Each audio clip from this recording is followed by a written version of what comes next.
Notre histoire continue avec l'arrivée des Peuls dans l'empire du Ghana. Selon un récit récolté toujours auprès des Hassanides et des Kharatines, ils arrivèrent à Ménaka au IIe siècle de notre ère. On les verra à Tombouctou une décennie plus tard.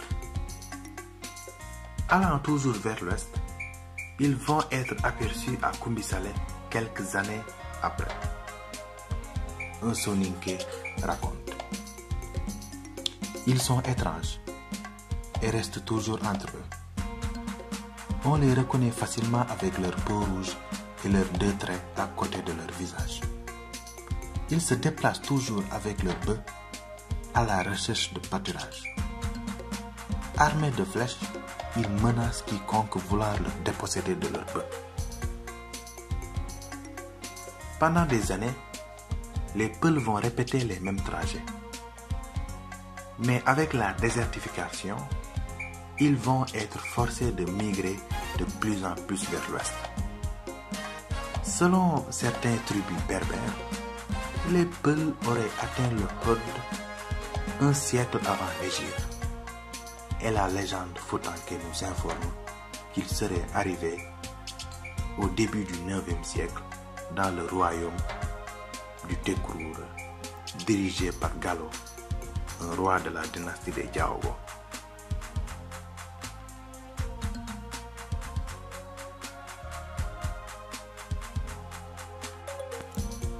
Certains d'entre eux vont s'y sédentariser et ils seront appelés plus tard Toucouleurs. Le mot Toucouleur signifiant peut-être Peul du Tekrour.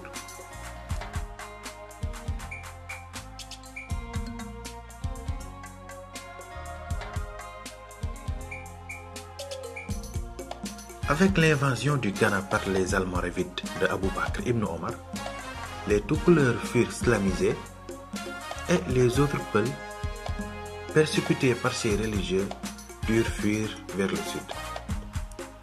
Un premier groupe trouva refuge dans ce qui va être plus tard le Gabou. Un second groupe se réfugia dans le Bundu. Le troisième groupe gagna le Massina et fut rejoint par les autres tribus Fula nomades de la région. Et une partie d'entre eux vont s'installer en pays Hausa. Un quatrième groupe va se sédentariser dans un territoire qu'ils vont eux-mêmes appeler Fouta Djallon. Bien que certains d'entre eux sont devenus sédentaires, une bonne partie est toujours nomade. Ils vont surtout se déplacer dans un axe ouest-est jusqu'à atteindre les régions du lac, Tchad et le nord de l'actuel Cameroun. C'est ainsi qu'ils se sont étendus sur une bonne partie de la bande sahélienne du Sénégal actuel au Soudan. Au XIIIe siècle, l'empire du Mandé naquit.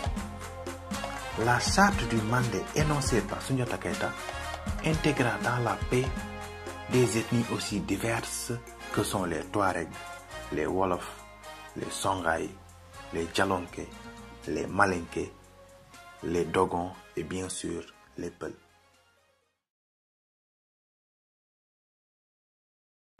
Au XVe siècle, Soni Alibert, empereur de l'empire Songhai de Gao, grand maître du Soudan occidental, rattache le Massina, territoire à majorité Peul, à l'empire de Gao.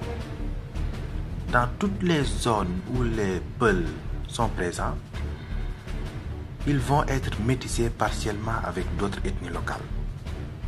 Par exemple, les Sérères au Tekrour, les Malinké dans le Gabou et les Hausa en pays Hausa. Jusqu'à cette époque, les Peuls ont toujours été soumis par d'autres peuples.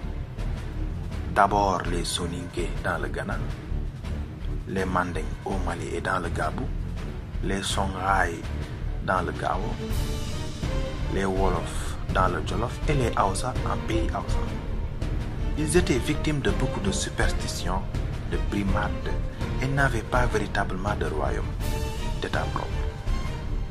Menant une vie nomade, errant de royaume à royaume, ils n'avaient pas de véritable chef sur qui s'appuyer, avec lequel ils pouvaient s'organiser, se défendre et se faire respecter. Même si quelques Peuls se sont fait remarquer en tant que chefs, mais souvent pour le compte des empereurs Manding et Songhai. Le seul état où les Peuls avaient plus ou moins réussi à s'intégrer était le Tekrour, dominé par les Wolofs à l'époque de l'empire que les Songhai appelaient Jolilofo, c'est-à-dire le Jolof.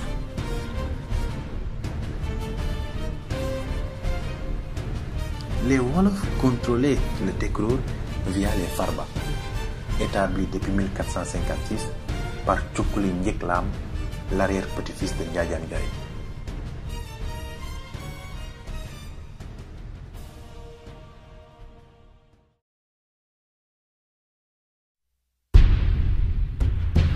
Au début du XVIe siècle, Koli Tengala, voulant terminer ce que son père a commencé, c'est-à-dire réunir tout le peuple Peul dans un royaume dirigé par des Peuls, rassembla ce qui restait de son armée, renversa les Djalonké qui dirigeaient le Fouta Djalon et incorpora dans son armée une partie d'entre eux.